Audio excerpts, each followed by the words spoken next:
வணக்கம். இது உங்கள் நூப் ட்ரேடர் தமிழ். இந்த பதில் வர எதுவுமே டிப்ஸோ கால்ஸோ கிடையாது. ட்ரேட் எடுக்கிறதுக்கு முன்னாடி உங்கள் ஃபினான்ஷியல் அட்வைசர் கேட்டுட்டு ட்ரேட் பண்ணுங்கள். வாங்க இன்றைக்கி வீடியோக்குள்ளே போகலாம். இன்றைக்கி என் போர்ட்ஃபோலியோ எப்படி இருந்ததுன்னா, இந்த வடிவேல் காமெடி ஒன்று வருமே, இந்த கட் பண்ணி போடுறேன் பாருங்கள். உன்னை யாரு பிரிச்ச குறுக்க கோடு கிழிச்ச ரெண்டானே சொந்த நாளாச்சு. அந்த வீடியோ பார்த்துருப்பீங்க நம்புகிறேன். ஸோ என் போர்ட்ஃபோலியோ இப்படி தாங்க கிழிஞ்சு டாடாக தொங்குது. ஸோ இன்றைக்கி ஆனால் ஒரு சில ஷேர்ஸ், இந்த டாக்டர் ரெட்டி, டாடா மோட்டர்ஸு, அப்புறம் இந்த பஜாஜ் ஃபினான்ஸு, இதெல்லாம் எனக்கு கொஞ்சம் காப்பாற்றி விட்டுச்சுன்னு தான் சொல்லுவேன். இந்த நாட்கோ ஃபார்மாலாம். பட் பெரிய கேபிட்டல் இல்லைனாலும் இதெல்லாம் தான் எனக்கு நீ காப்பாற்றி விட்டுச்சு. இல்லை என் போர்ட்ஃபோலியோ 0.6 அடி விழுந்துருச்சு. பட் போன வாரத்துக்கு இன்றைக்கி பரவாயில்ல அப்படின்ற மாதிரி தான் இருந்துச்சு. ஸோ மார்னிங்கே நம்ம பார்த்துருந்தோம், சப்போஸ் இந்த எஸ்டே ஒரு லோ கட் பண்ணான்னா கண்டிப்பாக 24,750 வந்து தொடுவான்னு எதிர்பார்த்தோம். ஸோ அதே மாதிரி தான் அங்கே வந்து தொட்டு கிராஸ் பண்ணிட்டு கீழே போனால். ஸோ இந்த கோடை தாண்டுறப்போ என் மனசில் ஒன்றே இருந்தான், இந்த கோட்டை சாமி இன்றைக்கே விழுந்துருவாடா கீழே அப்படின்னு நினச்சேன். 24க்கு பரவாயில்ல, அதுக்கு மேலே போகல. மறுபடியும் ரிட்டன் ரீட்ரெஸ் பண்ணிட்டாங்க. ஆக்சுவலாக 1 hour கண்டியில் கூட அங்கே க்ளோஸ் ஆகலன்னு நினைக்கிறேன். ஆமாம், நம்ம பார்த்த மாதிரி தான். அது ஆக்சுவலாக 1 hour கண்டியில் கூட க்ளோஸ் ஆகலை அந்த இடத்துல. அங்கேருந்து ரிட்டன் மேலே ஏறிட்டாங்க. பட் பார்ப்போம். எனக்கு என்னமோ எஃப்ஐஏ வந்து வேணும்னு நம்ம மக்கள் இடையிலே பேனிக் உண்டாக்கணும் செல் பண்ணுறாங்கன்னு தோணுது. ஏன்னா அவங்க செல் பண்ணணும்னு நினச்சிருந்தா எல்லா மார்க்கெட்லேயும் செல் பண்ணணும். அதுன்னு நம்மளை மட்டும் அடிக்கிறது. ஒன்று இங்கேருந்து மார்க்கெட்டில் இருக்கிற காசெல்லாம் ஒன்று சைனா மார்க்கெட் போகணும். அப்படி இல்லைனா இது வார்க்கிறதுக்கு சம்மந்தம் இல்லை, வேறு ஏதோ நடந்துகிட்ருக்கு சார், என்னன்னு தெரியல. ஓகே, முனையாத ஏதாவது சொல்லிட்டு அடிப்பாங்க. இப்போல்லாம் சொல்லாமே அடிக்கிறாங்களே, எதுக்கு சரிப்பட்ட வர மாட்டேன் சொல்லுங்கடா அப்படிங்கிற மாதிரி இருக்குது.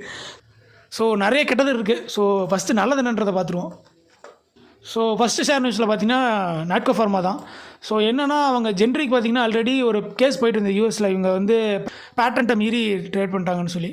ஸோ அது இப்போ என்னென்னா பேசி சுமூகமாக முடிஞ்சிருச்சு அந்த கேஸு. ஸோ அதனால் அந்த ஷேர் பார்த்திங்கன்னா இன்றைக்கி ஒரு 4% அப்பா இருந்து போட்டிருக்காங்க. ஷேர் எப்படி ட்ரேட் ஆகிருக்குன்றதை பார்ப்போம். பட் எப்போயோ வாங்கினது இன்றைக்கி வந்து என் ஷேர் ரொம்ப குவான்டிட்டியில் ரொம்ப கம்மியான குவான்டிட்டி தான் வச்சுருக்கேன். பட் இருந்தாலும் இன்றைக்கி வந்து நம்மளை கொஞ்சம் பெரிய லெவலில் கீழே விழுவாமல் காப்பாற்றுறது. ஷேர் எப்படி ட்ரேட் ஆகிருக்குன்னு பார்ப்போம். ஸோ நான் மேலேருந்து அவன் இந்த மாதிரி சரன்னு விழுந்தப்போ நான் என்ன நினச்சேன், சரி ஓகே நம்மளால் இது வரைக்கும் வருவான் நாட்டுங்குது, 1250 வரைக்கும் வருவான், அங்கே தொட்டுட்டு தான் ரீட்ரெஸ் எடுப்பான் நான் எதிர்பார்த்தேன். பட் அங்கெல்லாம் இல்லை. ஸோ முன்னாடியே எடுத்துகிட்டு இருக்காங்க. பார்க்கலாம். இதெல்லாம் இன்னும் ட்ரெண்டு மாறலை. ட்ரெண்டு இந்த உடச்சிட்டு இங்கே வரணும். 1450 தானா மேபி ட்ரெண்டு மாறிடுச்சுன்னு எதிர்பார்க்கலாம். இல்லைன்னா நாளைக்கே கூட இறக்கி விட்டு போயிடுவாங்க. இன்றைக்கி கிட்டத்தட்ட 3.5% மேலே இருக்காங்க. அந்த ஷேர் நியூஸ் நல்லாவே இம்பாக்ட் ஆகிருக்குன்றது அர்த்தம். ஸோ அடுத்த நியூஸ் போவோம்.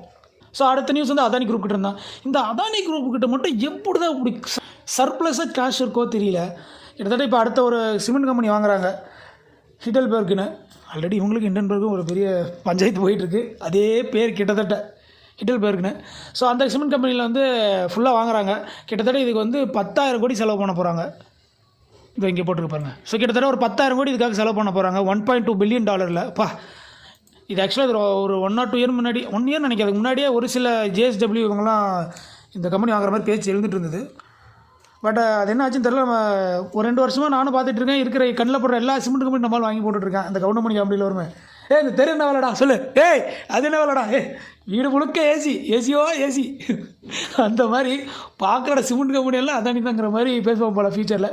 ஆனால் ஷேர் இன்றைக்கி 52 வீக் ஐயோ தொட்டிருக்குன்னு சொல்லியிருக்காங்க. அண்ட் 18% மேலே ஏறி இருக்குது இன்றைக்கி. ஷேர் எப்படி ட்ரேட் ஆகிடுச்சுன்னு பார்ப்போம். ஸோ 18% மேலே ஏறிச்சு. ஆனால் க்ளோசிங் டைமில் பார்த்தீங்கன்னா வெறும் 4% தான் ஏறி இருக்குது. ஸோ எங்கே இருந்தாலும் சரிங்க, இப்போ எல்லாருமே ப்ராஃபிட் புக் பண்ணிகிட்டு இருக்காங்க போல். ஸோ இந்த ஷேர் சொல்கிறதுக்கு எதுவும் இல்லை, நீட்டாக ட்ரேட் ஆகிட்டுருக்கு. இவங்க இங்கேருந்து சும்மா மேலே கொண்டு போயிருக்காங்க. பார்க்கலாம், அது இன்னும் இதெல்லாம் உடச்சி மேலே வந்தானா சொல்லலாம். அதை பற்றி இங்கே கூட அவசியம் இல்லை. ஸோ இந்த 240 உடச்சி மேலே போனால் மேபி மேலே அப்படியே கண்டினியூவாக மேலே போகிறதுக்கு வாய்ப்பு இருக்குது. இந்த நியூஸை பார்த்து கூட நிறைய பேர் வாங்கியிருக்கான வாய்ப்புகள் இருக்குது. ஸோ அவங்களாம் பார்த்து தான் ட்ரேட் பண்ணணும். ஸோ அடுத்த முக்கியமான நியூஸ் என்னென்னா, நம்ம ஐடி சிஸ்டம் தான். இது அவன் டிமர்ஜர் சொன்னப்போ நான் அது கொஞ்சம் ஷேர் வாங்கினேன், ஒரு 4 ஷேர் பக்கம். ஸோ ஸ்டில் இதை ஹோல்ட் பண்ணிட்டு தான் இருக்கேன். கிட்டத்தட்ட 1.5 வருஷம் ஆச்சு இவன் சொல்லி. இன்னும் டிமர்ஜர் நியூஸ் வரல. இப்போ தான் NCLT அப்ரூவ் வாங்கியிருக்கானா. அப்போயே சொல்லிட்டு தான் 20 ரூபா 22 ரேஞ்சில் வந்து மேபி டீலிஸ்ட் பண்ணி ரீலிஸ்ட் பண்ணுவாங்கன்னு. பார்ப்போம் எப்படி லிஸ்ட் ஆகுதுன்னு. ஸோ அடுத்த நியூஸ் போவோம். அடுத்த நியூஸ் என்னென்னா, ஸோ இங்கே பார்த்தீங்கன்னா தெரியும், யாருமே பச்சை இல்லை, ஒரே ஒரு ஆள் இந்தியா ஃபிக்ஸு அவங்க மட்டும்தான் பச்சை, வேறு எதுவுமே பச்சை இல்லை. இங்கே பாருங்கள், மைக்ரோ கேப்பில் 3% அடி, இங்கே மிட் கேப் 2% அடி, Nifty 50 ஒரு 0.8 கிட்டத்தட்ட, அதுவும் ஒரு ஆல்மோஸ்ட் 1% அடி. ஸோ திருமண பக்கம்லாம் அடியாவில் இருந்திருக்கு இன்றைக்கி. ஸோ மோஸ்ட்லி நம்ம போர்ட்ஃபோலியோலாம் 1 to 2% இறங்கியிருக்கான வாய்ப்புகள் இருக்குது நார்மலாக. ஸோ அதையும் மீறி 6% 5%லாம் இறங்கியிருக்கோம். நம்ம கான்சன்ட்ரேட்டடாக எதுலேயோ ஒன்று பில்ட் பண்ணியிருக்கோன்றதான் அர்த்தம். அண்டு ஸோ மார்னிங் வந்து நம்ம ஹெச்டிஎஃப்சி பற்றி போடாமல் விட்டுட்டோம். ஸோ சாரி, அதை பற்றி பார்த்துருவோம். ஸோ ஹெச்டிஎஃப்சியில் மார்னிங் என்ன நியூஸ்னால், இது 2 days முன்னாடியே வந்துருச்சு.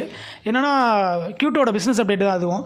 ஸோ என்ன இன்றைக்கி நல்ல விஷயம், அதுலேயும் 15% டெபாசிட் அதிகமாக இருக்குது. அது மட்டும் இல்லை எப்பயுமே அவங்க சொல்லிகிட்டே இருந்தது என்ன சொல்லி அடிச்சாங்க ஞாபகம் இருக்குங்களா? அது இருங்க நான் ஷேர் காட்டுறேன்.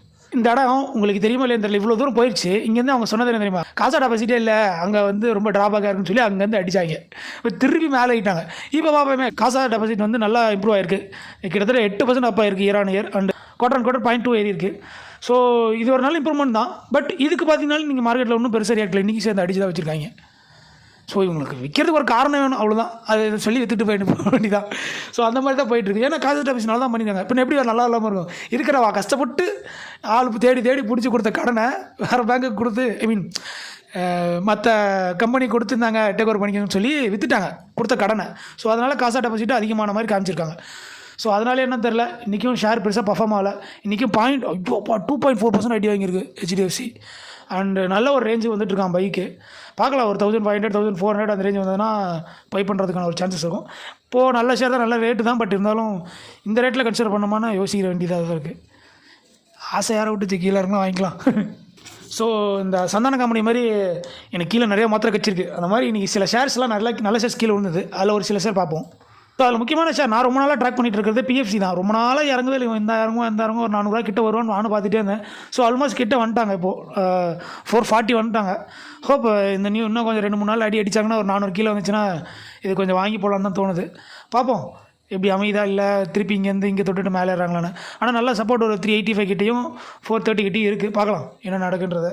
அண்ட் இன்னொரு ஷேர் என்னென்னா, அடுத்த ஷேர் நல்லா ரேட்டில் கிடச்சிட்டு இருக்குது. இப்போ பார்த்தீங்கன்னா ட்ரேட் ஆகிட்டு இருக்கிறது ஐடிஎஃப்சி ஃபர்ஸ்ட் பேங்க் தான். கிட்டத்தட்ட 70 ரூபாயில். ஸோ இது ஆல்மோஸ்ட் 100லாம் போயிட்டு அங்கேருந்து கீழே இறங்கியிருக்கான். ஸோ இந்த 70 ரூபா அந்த ரேஞ்ச் வந்ததுன்னா நம்ம கண்டிப்பாக அக்குமுலேட் பண்ணுற ஒரு இடம் தான் ஐடிஎஃப்சி ஃபர்ஸ்ட் பேங்க்கும். ஸோ இந்த மாதிரி ஏதாவது ஷேர் நல்ல ஷேர் கீழே கிடச்சிட்டு இருக்கான்னு பார்ப்போம். ஐடிஎஃப்சி என்ன வேல்யூஷன் ட்ரேட் ஆகிட்டு இருக்கான்னு பார்ப்போம். ஸோ ஸ்டாக் பி வந்து பார்த்திங்கன்னா ரொம்ப அட்ராக்டிவாக இருக்கும். கிட்டத்தட்ட 7% தான். அண்டு மார்க்கெட் கேப் 1,44,000 கோடி, கிட்டத்தட்ட ரொம்ப பெருசு தான், லார்ஜ் கேப் தான். புக் வேல்யூ பார்த்தீங்கன்னா 306. பட் நான் எக்ஸ்பெக்ட் பண்ணுறது ஒரு 400 வந்தோன்னா ஒரு நல்ல இடம் தான். ஸோ புக் வேல்யூ ரொம்ப பக்கத்தில் தான் இருக்குது. அண்டு பிஇ பார்த்தீங்கன்னா 7 தான் இருக்குது. அண்டு ஃபேஸ் வேல்யூ 10 இருக்குது. இதுதான் முக்கியம். ஸோ மேபி ஃபியூச்சரில் கண்டிப்பாக ஸ்டாக் ஸ்பிளிட் கிடைக்கிறதுக்கான வாய்ப்புகள் இருக்குது. அண்ட் டிவிடெண்ட் பார்த்தீங்கன்னா 3% வருது. இது வந்து பார்த்தீங்கன்னா 4 ரூபாய்க்கு 3%. கொஞ்சம் வருஷம் முன்னாடிலாம் பார்த்தீங்கன்னா 100 ரூபாயில் ட்ரேட் ஆகிட்டு இருந்த ஷேர் இது. ஸோ அந்த டைம்லாம் பார்த்தீங்கன்னா 12 ரூபாங்கிறது 100 ரூபா, கிட்டத்தட்ட 10% வந்துடும் வருஷம் டிவிடெண்ட்டு. ஸோ ஒரு நல்ல ஷேர் தான் to accumulate. Profit and loss எப்படி இருக்குன்னு பார்ப்போம். கிட்டத்தட்ட ரெவன்யூ பார்த்தீங்கன்னா 17,000 கோடியிலேருந்து 94,000 கோடி, கிட்டத்தட்ட பயங்கரம் இன்க்ரீஸ் ஆகிருக்கு. கிட்டத்தட்ட 7-8 மடங்கு இன்க்ரீஸ் ஆகிருக்கு கடந்த ஒரு 10 வருஷத்தில். அண்டு நெட் ப்ராஃபிட் பார்த்தீங்கன்னா 4,000 கோடியிலேருந்து 27,000 கோடி. ஸோ இதுவும் நல்ல விஷயம் தான். ஏர்னிங் பர் ஷேர் நல்லா இன்க்ரீஸ் ஆகிருக்கு 62. ஸோ இன்வெஸ்டர்ஸ்லாம் பார்த்தீங்கன்னா எஃப்ஐ அப்படியே வச்சுட்டு இருக்காங்க 17.9. டிஐ நல்லா இன்க்ரீஸ் பண்ணி வச்சுருக்காங்க 17. ஸோ 2 பேர் நல்லா தான் வச்சுருக்காங்க. ஆக்சுவல் பப்ளிக் கிட்ட கம்மியாக தான் இருக்குது. ஸோ இது ஒரு நல்ல விஷயம். பட் ரீசெண்டாக கடந்த ஒரு 2 குவார்ட்டராக பப்ளிக் கிட்ட கொஞ்சம் அதிகமாக ஆட் ஆகிருக்கு. இவங்க லைட்டாக விற்றுட்ருக்காங்க, டிஐ விற்றுருக்காங்க. இப்போ டைம் பார்த்தீங்கன்னா 6:15. அங்கே என்ஐசியில் எஃப்ஐ டேட்டா அப்டேட் ஆகிருக்குன்ட்டுலாம் பார்ப்போம். ஸோ அப்டேட் ஆகிடுச்சு இன்றைக்கி 7 அக்டோபர். ஸோ எஃப்ஐ 14,000 கோடிக்கு வாங்கி 22,000 கோடிக்கு விற்றுருக்காங்க. இன்றைக்கி ஒரு 8,000 கோடி இங்கேருந்து தூக்கிட்டு போயிருக்காங்க. ஸோ டிஐ பாருங்கள் 13,000 கோடி போட்டிருக்காங்க. ஐயோ அப்பா, 13,000 கோடி போட்டு கூட அவங்களால மார்க்கெட்டை கேப் பண்ண முடியல பாருங்கள். அப்போ இதில் என்ன தெரியுதுன்னா, ஸோ எஃப்ஐ மட்டும் இல்லை, கூட சேர்ந்து பப்ளிக்கை சேர்த்து விற்றுருப்பாங்க போல். என்ன தீபாவளி காசு போடுவீங்கன்னு பார்த்து இருக்கிற காசில் விற்றுட்ருக்கீங்க நீங்கள். ஸோ ஹோப் இந்த வீடியோ பிடிச்சிருந்தா நம்புகிறேன். பிடிச்சிருந்தா லைக் அண்ட் சப்ஸ்கிரைப் பண்ணுங்கள். மீண்டும் இன்னொரு வீடியோவில் சந்திப்போம். நன்றி மக்களே.